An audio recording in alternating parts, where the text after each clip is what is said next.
दोस्तों, अगर आपको स्टॉक मार्केट सीखना है तो Amazon पर जाकर आप हमारे बुक पढ़ सकते हैं या तो यूडेमी पे जाकर आप हमारे वीडियो कोर्सेज भी देख सकते हैं। Hello friends, welcome to our channel learn stock charts to earn. दोस्तों, आज की वीडियो में हम स्विंग ट्रेडिंग के बारे में डिस्कस करेंगे। स्विंग ट्रेडिंग क्या होती है, उसके बाद स्विंग ट्रेडिंग किस तरह से करना चाहिए और स्विंग ट्रेडिंग की एक स्ट्रैटेजी भी देखेंगे जिसमें हम मूविंग एवरेज का इस्तेमाल करने वाले हैं, जो कि है एक्सपोनेंशियल मूविंग एवरेज। एक पेयर लेंगे हम और उसके अलग अलग तरीके से, यानी कि मूविंग एवरेज का जो सिनेरियो बनता है, क्रॉसओवर बनेगा या तो मोमेंटम के हिसाब से मूविंग एवरेज ऊपर जाता हुआ दिखेगा। तो दोनों तरीके से किस तरह से ट्रेड कर सकते हैं आगे जाकर हम देखने की कोशिश करेंगे।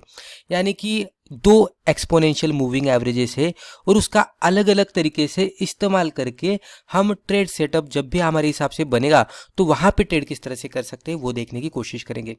तो दो तीन तरीके से मैं यहाँ पे क्यों बोल रहा हूँ, क्योंकि कभी भी अगर हम एक ही तरीके से देखने की कोशिश करेंगे तो हमें मल्टीपल सिग्नल्स नहीं मिलेंगे। अगर हमें क्रॉसओवर पे ट्रेड करना है तो क्रॉसओवर मल्टीपल टाइम्स एक स्टॉक में नहीं मिलेगा। तो हमें क्या करना पड़ेगा, फिर मल्टीपल स्टॉक्स ऐसे ढूंढने पड़ेंगे कि जहाँ पे आज के दिन में क्रॉसओवर हो रहा है और उसके बाद कल के दिन में या तो 2-3 दिन में जब भी हमें बाइंग सिग्नल मिलेगा तो फिर हम ट्रेड लेंगे। तो ये थोड़ा यानी कि पेशेंस यहाँ पे बहुत सारा रखना पड़ता है। उसके बजाय अगर हम इस तरह से करते कि क्रॉसओवर के बाद भी अगर हमें सिग्नल मिलते हैं तो उसका भी इस्तेमाल करके अगर हमें ट्रेडिंग करने का मौका मिलेगा तो मल्टीपल स्टॉक्स में हमें मल्टीपल सिग्नल्स मिलेंगे और मल्टीपल टाइम्स हम यहाँ पे हम ट्रेड कर पाएंगे। अभी मल्टीपल टाइम्स यानी कि हम इंट्राडे में यहाँ पे नहीं ट्रेड कर रहे हैं, यहाँ पे हम स्विंग के हिसाब से ट्रेड कर रहे हैं। यानी कि स्विंग यानी क्या कि एक मोमेंटम जब भी आता है 5% का, 7% का, 10% का प्रॉफिट दिखाता है तो एग्जैक्ट वो मोमेंटम के बाद हम एग्जिट करेंगे। तो छोटा छोटा प्रॉफिट लेकर हम एग्जिट करने की कोशिश करेंगे। Short term, mid term, long term में हम बड़ी छलांग लगाने की कोशिश करते हैं। 30%, 50%, 100% के टारगेट तक हम वेट करते हैं। 1 साल से लेकर 3 साल, 4 साल, 5 साल वेट करते हैं और बड़ा प्रॉफिट कमाने की कोशिश करते हैं। इंस्टेड ऑफ दैट, अगर आप शॉर्ट टर्म के ट्रेडर से आपको स्विंग ट्रेडिंग करना पसंद है तो उतना वेट करने के बजाय अगर आप 5%, 7%, 10% का टारगेट अगर आप डिफाइन करके उसमें ट्रेड करते हैं तो डेफिनेटली आप कम से कम टाइम में प्रॉफिट निकाल कर बाहर आ पाएंगे और जो भी प्रॉफिट आपने कमाया है उसको आप री इन्वेस्ट कर पाएंगे अगले स्टॉक्स में। तो एग्जैक्टली वो हम ये वीडियो में देखने वाले हैं। तो पहले हम देखते हैं कि स्विंग ट्रेडिंग क्या होती है और उसमें किस तरह से प्रॉफिट कमाया जाता है। तो यहाँ पे आप देख सकते हैं what is swing trading. Swing trading यानी क्या? अभी दोस्तों स्विंग यानी क्या, पहले तो हमें स्विंग समझना होगा। प्राइस एक्शन जब भी बनती है तो स्टॉक जब भी अपट्रेंड में जाता है तो इस तरह से प्राइस एक्शन बनाते बनाते जाता है, यानी कि higher top higher bottom pattern बना रहा है। तो ये लेवल से ये लेवल तक एक स्विंग बना था जो कि अप स्विंग था, जो कि अपवर्ड डायरेक्शन में था। उसके बाद यहाँ से स्टॉक नीचे आया और ये लेवल तक आ गया तो ये डाउन स्विंग यहाँ पे बना। उसके बाद ये लेवल से स्टॉक में फिर से अप स्विंग बन गया और ये स्टॉक यहाँ पे आ गया। उसी तरह से यहाँ पे एक डाउन स्विंग बन गया ये लेवल से ये लेवल तक और फिर से स्टॉक ऊपर जाने के बाद यहाँ से ये लेवल तक स्टॉक ने अप स्विंग बना दिया। तो इसे हम स्विंग कहते हैं अप ट्रेंड में। यहाँ पे अगर आप ऑब्जर्व करेंगे तो जो अप स्विंग रहते हैं वो बड़े डिस्टेंस के रहते हैं और जो डाउन स्विंग रहते हैं वो छोटे डिस्टेंस के रहते हैं। उसके ही ऑपोजिट रहता है डाउन ट्रेंड में। जब भी डाउन ट्रेंड बनता है तो जो डाउन स्विंग रहते हैं वो बड़े डिस्टेंस के रहते हैं और जो अप स्विंग रहते हैं वो छोटे डिस्टेंस के रहते हैं। जब भी स्टॉक साइडवेज में ट्रेड करता है, साइडवेज रेंज में, तो उस टाइम पे अगर हम देखेंगे तो अप स्विंग जितना दिख रहा है हमें तो अप्रोक्सीमेटली उतना ही डाउन स्विंग दिखता है। तो जब भी हम यहाँ पे स्विंग के हिसाब से बोल रहे हैं और हमें जब भी कैश मार्केट में इक्विटी में स्विंग ट्रेडिंग करनी है तो डेफिनेटली हम यहाँ पे बाय का ही सोचेंगे और ऐसा ही स्टॉक सिलेक्ट करेंगे कि जो अप ट्रेंड में ट्रेड कर रहा है। अभी जो भी स्टॉक अप ट्रेंड में ट्रेड कर रहा है उसमें ट्रेड कर रहा है तो डेफिनेटली हमें बाय ही करना चाहिए। और अप ट्रेंड के स्टॉक में ही बाय क्यों करना है? क्योंकि यहाँ पे अपस्विंग बड़े मिलते हैं, उसके वजह से प्रॉफिट भी बड़ा मिलने की संभावना रहती है। तो इसलिए पहले तो हमें ये समझना होगा कि जब भी हमें स्विंग ट्रेडिंग करनी है तो साइडवेज ट्रेंड और डाउन ट्रेंड को अगर हम अवॉइड करेंगे, इग्नोर करेंगे और खाली अप ट्रेंड वाले स्टॉक ही ढूंढने की कोशिश करेंगे और उसमें ट्रेड करने की कोशिश करेंगे तो एक्यूरेसी मिलने की संभावना होती है। लेकिन दोस्तों कभी कभी क्या होता है कि मार्केट में क्रैश होता होता है मार्केट निचले साइड में जाते रहता है, जैसे कि रिसेंटली हमने मार्केट में फॉल देखा, तो उस तरह की सिचुएशन में मल्टीपल स्टॉक्स अगर हम देखते तो उसमें भी गिरावट ही आती हुई दिखती है। मल्टीपल स्टॉक्स आपको डाउन ट्रेंड में ही ट्रेड करते हुए दिखेंगे, कुछ स्टॉक आपको साइडवेज में दिखेंगे और बहुत कम स्टॉक आपको अप ट्रेंड में ट्रेड करते हुए दिखेंगे। वो भी बाइंग का मौका आपको सही लेवल पे देंगे या नहीं, वो भी थोड़ा डिफिकल्ट ही रहता है।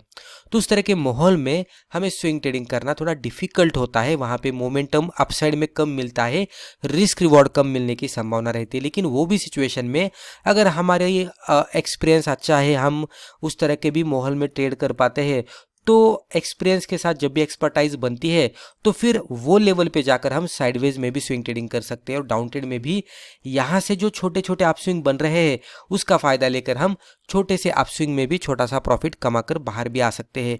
लेकिन डेफिनेटली ये बिगिनर लेवल और इवन आप इंटरमीडिएट लेवल के ट्रेडर्स होंगे तो ये थोड़ा डिफिकल्ट हो जाएगा, स्टॉप लॉसेस आपको ज़्यादा देने पड़ेंगे। तो ये एक्सपीरियंस के साथ समझ में आता है। तब तक आप ऐसा कर सकते हैं कि खाली अप ट्रेंड वाला ही स्टॉक सिलेक्ट करें और उसमें ही ट्रेड करें।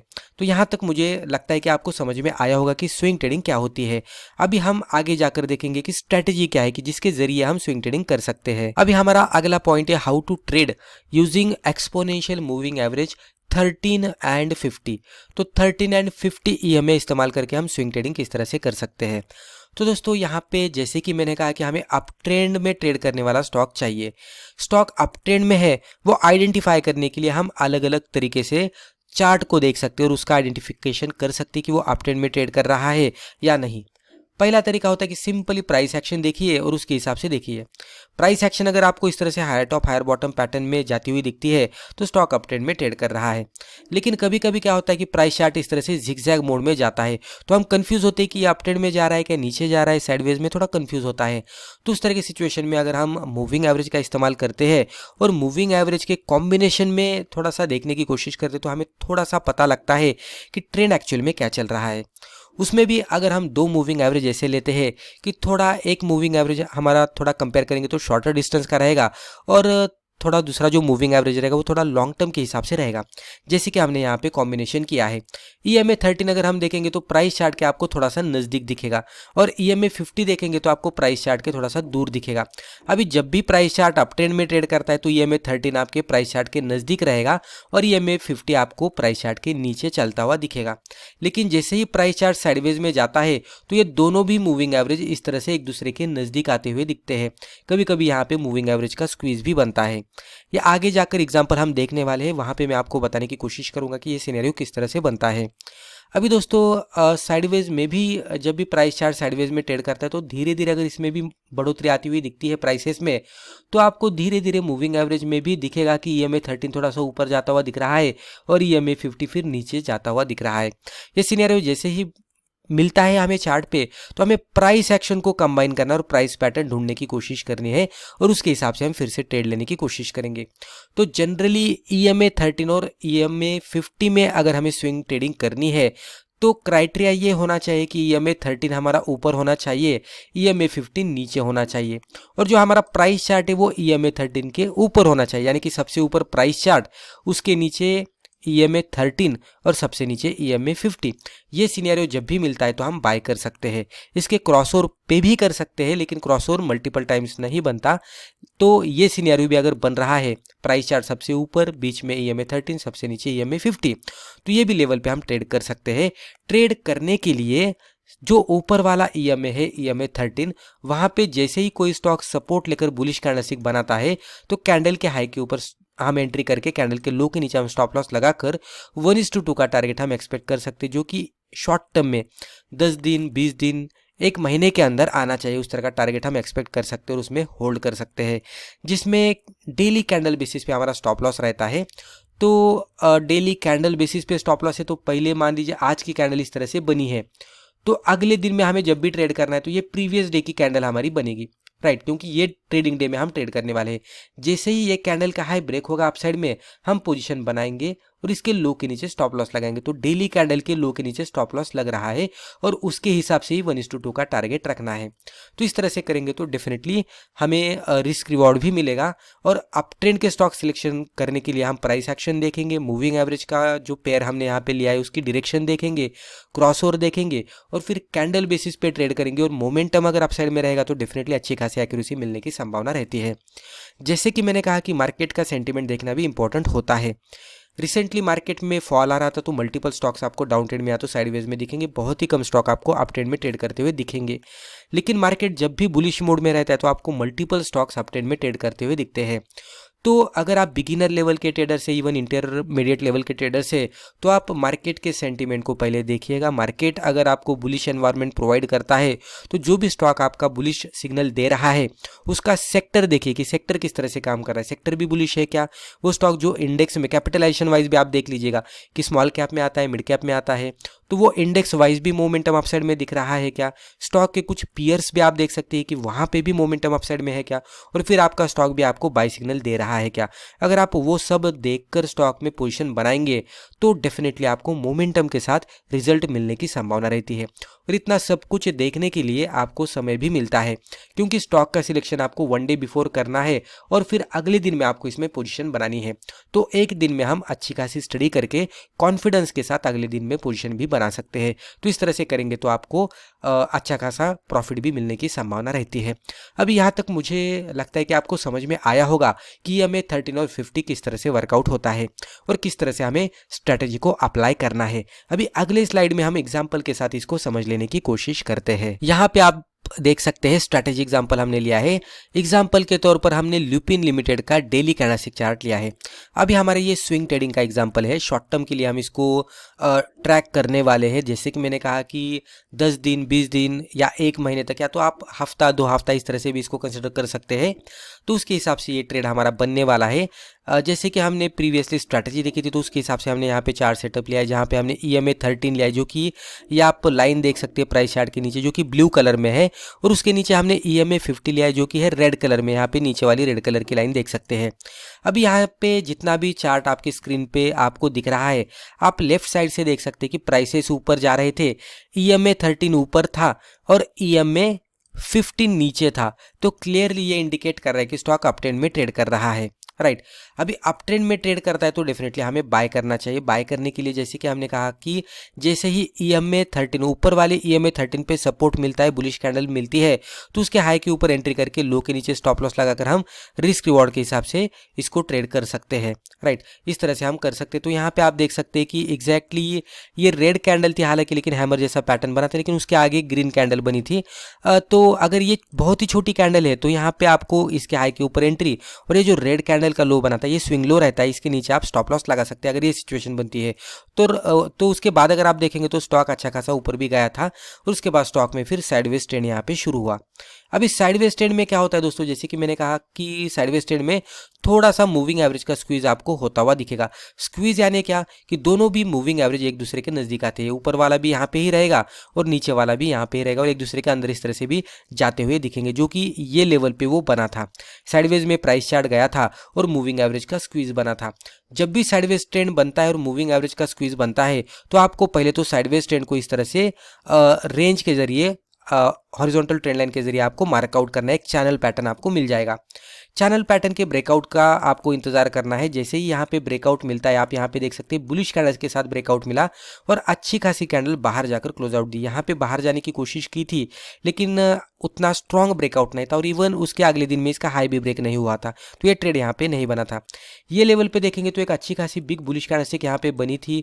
वॉल्यूम नीचे आप देख सकते हैं स्ट्रॉन्ग वॉल्यूम के साथ ब्रेकआउट मिला था और जो मूविंग एवरेज यहाँ पे स्क्वीज बना था, ये कैंडल के बाद अगर आप देखेंगे तो EMA 13 अच्छी तरह से ऊपर आ गया, EMA 50 जो भी है नीचे चला गया। तो ये दोनों में का डिस्टेंस भी आप देख सकते हैं, जितना ज़्यादा डिस्टेंस दोनों मूविंग एवरेज के बिटवीन का है उतना मोमेंटम इसमें तगड़ा है। इस तरह से हम कंसिडर कर सकते हैं।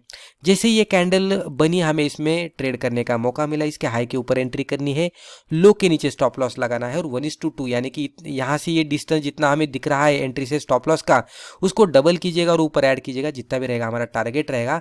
आप देख सकते हैं कुछ ही दिनों में यहाँ पे हमारा टारगेट हिट हो गया।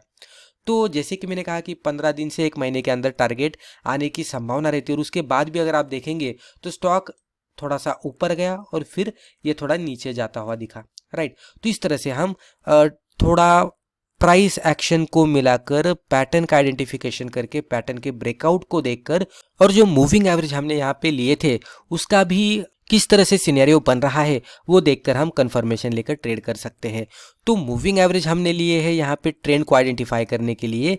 उसी के साथ खाली मूविंग एवरेज को ही हमने नहीं देखा, हमने प्राइस एक्शन देखी, पैटर्न ब्रेकआउट देखा, बुलिश कैंडलस्टिक देखी, वॉल्यूम देखा, और उसके बाद सब कुछ स्टडी करने के बाद इवन आपके पास एक दिन है तो आप इसमें जैसे कि मैंने कहा कि इंडेक्स स्पेसिफिक देख सकते हैं, मार्केट स्पेसिफिक देख सकते हैं, सेक्टर स्पेसिफिक देख सकते हैं, पीयर स्टॉक देख सकते हैं, और उसके बाद इवन आप फंडामेंटल स्टडी भी कर सकते हैं, क्योंकि ये स्टॉक में आपको कुछ दिन के लिए होल्ड करके रखना है तो फंडामेंटल स्टडी भी कर सकते हैं। और सब कुछ आपको जब भी अच्छा लगता है तो अगले ट्रेडिंग डे में फर्दर कंफर्मेशन हमें किस तरह से लेना है, तो ये कैंडल क्या है कि ऊपर जाने के बाद पोजीशन बनानी है, स्ट्रिक्टली ये कैंडल के लो के नीचे स्टॉप लॉस लगाना है, और स्ट्रिक्टली 1:2 का टारगेट आने के बाद आप एग्जिट कर सकते हैं।